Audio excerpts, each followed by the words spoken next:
Wagner boss Prigozhin killed in plane crash in Russia. Here's a summary of the article.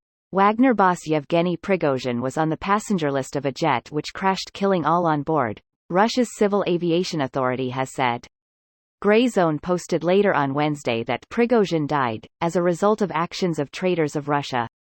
Prigozhin led a failed mutiny against the Russian armed forces in June. Jens Surovikin was known to have good relations with Prigozhin and had not been seen in public since the mutiny.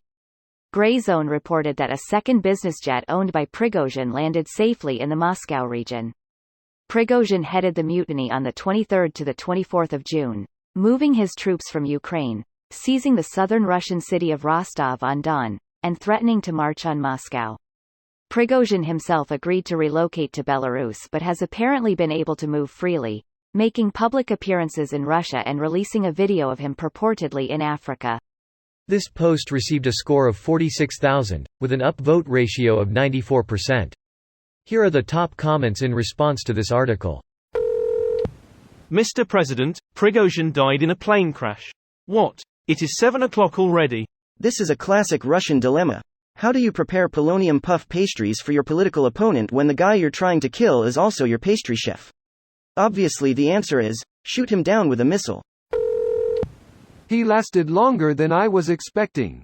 Yeah, I was a bit confused when this didn't happen immediately after the Wagner coup and he went to Belarus.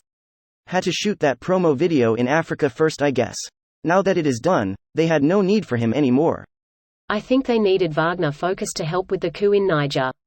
Now that that's settled, Belarus is about to pop off as per the US consulate there, and there's no need for Prizzy. Pop off how exactly? I must have missed this bit of news. US issued a "Get out of Dodge" yesterday. Greater than US issued a "Get out of Dodge" yesterday. Hope to Christ no dunder-headed journalist decides to stick around for no valid reason this time.